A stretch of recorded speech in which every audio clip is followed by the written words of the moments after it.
Salut tout le monde et bienvenue dans cette nouvelle vidéo. Voilà, donc c'est une très grande joie pour moi de vous retrouver dans cette nouvelle vidéo dans laquelle je vais vous montrer comment installer Kali Linux sur une machine virtuelle. Kali Linux, on le sait, c'est un système qui est très puissant pour ceux qui travaillent dans la cybersécurité. Voilà, donc c'est un système sur lequel vous allez pouvoir faire des tests de pénétration. Voilà, donc moi je ne sais pas vous l'utilisez dans quel but, mais si vous voulez installer Kali Linux sur une machine virtuelle, vous êtes tombé sur la bonne vidéo. Donc dans cette vidéo, je vais vous montrer étape par étape comment installer Kali Linux sur VirtualBox. Alors donc précisément dans cette vidéo, j'ai choisi VirtualBox parce que pour moi c'est le virtualisateur le plus simple à utiliser et le plus efficace. La première des choses à faire d'abord, vous vous rendez sur le site de VirtualBox, vous téléchargez VirtualBox. Voilà, donc il est gratuit. Voilà, en plus, voilà. Et puis là, vous cliquez sur le lien virtualbox.org. Donc, c'est le site officiel. Et puis là, une fois sur le site officiel, vous cliquez sur Download. Et une fois sur Download, vous venez là, VirtualBox Platform Package. Vous sélectionnez Windows Host. Vous cliquez là.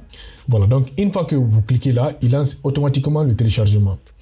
Voilà, donc une fois que vous téléchargez le fichier, il se présente là. Ici, j'ai téléchargé la dernière version 7.2.4. Donc, il se présente avec une extension .exe. Donc, ici, la dernière version, c'est 7.2.4. Voilà, maintenant, pour ceux qui veulent réellement se rassurer que ce fichier ne contient pas de virus ou bien ça ne contient pas de, de malware, vous rendez sur le site de VirusTotal. VirusTotal. Donc, vous analysez le fichier en ligne. Donc, qu'est-ce que VirusTotal va faire? Il va analyser le fichier en fonction de la base virale de plusieurs antivirus. Donc, ici, je choisis le fichier que je viens de télécharger. Voilà, ici, le fichier, je l'analyse. Voilà, donc une fois qu'il l'analyse, il me montre que tout est OK. Donc ici, il coche que tout est undetected. Voilà, donc là, je suis sûr que ce fichier ne contient pas de virus, tout est OK. Voilà, donc ici, il me présente l'interface d'installation. Donc ici, vous cliquez sur suivant, suivant, jusqu'à terminer. Donc ça, c'est un jeu d'enfant. Une fois que vous l'avez installé, moi je l'ai déjà installé, il se présente là. Voilà. Voilà, donc une fois que vous avez téléchargé et installé le virtualisateur, vous rendez sur le site officiel de Kali Linux. Donc là, vous rend sur Kali Linux. Ici, je clique sur le premier lien. Et puis là, je clique sur Download. Voilà.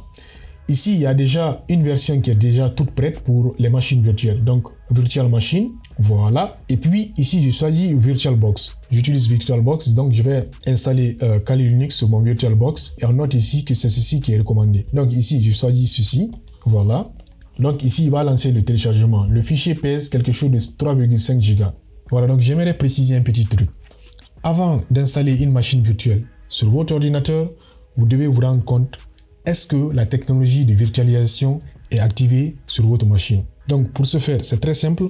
Vous faites le raccourci Windows Shift Échappe ou bien vous ouvrez le gestionnaire de tâches. Ou bien vous faites juste, vous venez dans la barre de recherche, vous cherchez gestionnaire de tâches qui se présente là. Voilà, donc une fois dans le gestionnaire de tâches, vous venez dans le niveau de performance et dans le niveau de performance, vous venez dans processeur. Vous vérifiez que est-ce que sur votre processeur, la technologie de virtualisation est activée. Virtualisation là, c'est activé. Donc, vous vous rassurez de ceci d'abord. Si la technologie de virtualisation n'est pas installée sur votre ordinateur, vous ne pouvez pas installer une machine virtuelle. Donc, comment activer la technologie de virtualisation? Là, il vous faut vous rendre dans le BIOS. Malheureusement, ce n'est pas l'objectif de la vidéo. Donc, vous devez d'abord activer la technologie de virtualisation. Vous pouvez regarder sur YouTube, il y a plein de vidéos qui vous montrent comment activer la technologie de virtualisation dans le BIOS. Une fois que vous avez téléchargé le fichier Kali Linux pour la machine virtuelle, vous le décompressez. Ici, j'utilise WinRAR pour décompresser le fichier. Ici, extraire vers le dossier Kali Linux. Voilà. Il va vous créer un dossier. Maintenant, là, il va vous présenter deux fichiers. Ici, c'est la machine virtuelle qui est là. Vous pouvez directement lancer VBox ou bien vous pouvez créer une machine virtuelle. Vous importez le fichier VDI. Ce que moi, je vais faire, c'est de lancer directement la machine VBox. Maintenant, le dossier Kali Linux, vous pouvez le mettre peut-être quelque part. En fait, vous pouvez le mettre dans un emplacement où il y a vos machines virtuelles. Voilà. Donc là, ici, le dossier là, je le copie et je le place là où il y a mes machines virtuelles. Donc ici, dans Labo, VBox. Voilà, donc là, je mets là Kali Linux. Voilà, donc là, j'ai copié le dossier de Kali Linux dans mes labos. Voilà. Donc ici, j'ai la machine VBox et le fichier de Dix VDI. Donc, je vous conseille de ne pas séparer les deux fichiers. Donc, ils doivent être toujours ensemble. Donc, voilà, donc qu'est-ce que vous faites?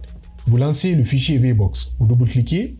Voilà, donc une fois que vous lancez VBox, automatiquement, tout est déjà prêt. Donc, si vous voulez apporter des modifications, vous faites un clic droit, vous venez dans Configuration. Maintenant, dans configuration, vous pouvez changer le nom. Ici, je laisse le nom par défaut. Voilà. Maintenant, au niveau du système, vous pouvez modifier la quantité de mémoire RAM. Ici, c'est 2 Go qui ont été alloués. Vous pouvez changer. Vous pouvez mettre 3. Voilà. Ici, il n'y a presque rien à modifier. Vous laissez tout par défaut. Voilà. En fait, tout ce que vous ne pouvez pas modifier ici, c'est la quantité d'espace disque qui a été alloué pour la machine virtuelle. Le reste, là, vous pouvez tout modifier. Maintenant, une fois que tout est prêt, vous sélectionnez la machine, vous cliquez sur démarrer. Voilà, donc là, il va allumer la machine. Le message est là. Voilà, donc là, il a lancé Kali Linux. Voilà. Ici, j'agrandis la fenêtre. Voilà. On passe en mode plein écran. Voilà.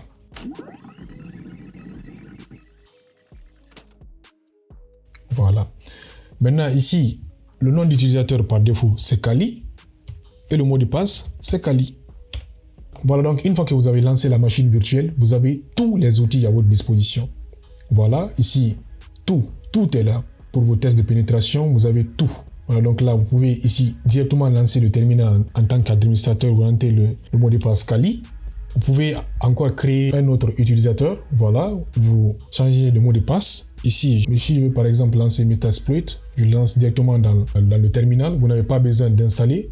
Tous les outils sont déjà à votre disposition sur Kali Linux. C'est ce qui fait un peu sa force par rapport aux autres systèmes d'exploitation. Kali Linux, c'est un système spécialement pour la sécurité informatique. Voilà, donc là, si vous avez par exemple besoin de chercher les exploits, cherche par exemple,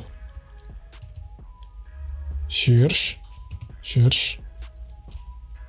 exploit. Voilà.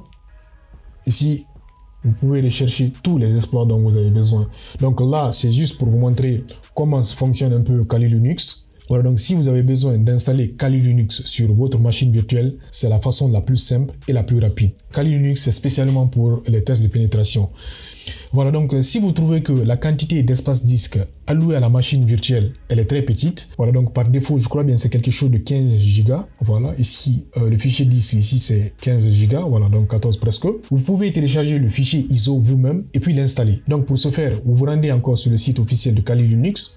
Voilà, et puis là vous cliquez sur installer l'image. Donc ici, si vous êtes sur un processeur x86 ou bien 64, vous le choisissez, ou bien si vous êtes sur un processeur ARM, vous pouvez choisir le type de processeur sur lequel vous êtes. Donc ici, vous choisissez le fichier ISO, donc là vous cliquez sur télécharger. Donc il va télécharger le fichier ISO. Une fois que vous téléchargez le fichier ISO, vous venez dans la machine virtuelle, ici, voilà, et puis là vous cliquez sur nouvelle. Ici là vous donnez votre nom, le nom par défaut, Kali Linux 2, voilà. Une fois que vous donnez le nom, vous choisissez le fichier ISO, là.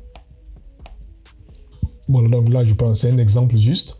Et puis là, vous choisissez Linux, voilà. Voilà, donc ici, vous pouvez prendre sur Debian, parce que Kali, c'est sur la ligne de Debian. Vous choisissez l'espace disque. Vous avez la possibilité de choisir l'espace disque que vous voulez allouer à votre machine. Donc, si vous voulez 50 Go, vous prenez 50. Si vous voulez 100, vous prenez 100. Vous choisissez la quantité d'espace disque que vous voulez allouer à votre machine. Voilà, donc j'espère que cette vidéo vous a plu. Vous avez vu avec moi comment installer Kali Linux sur une machine virtuelle. Si cette vidéo vous a plu, n'oubliez pas de vous abonner et d'activer la cloche de notification. Comme ça, on se retrouve à bientôt pour une nouvelle vidéo.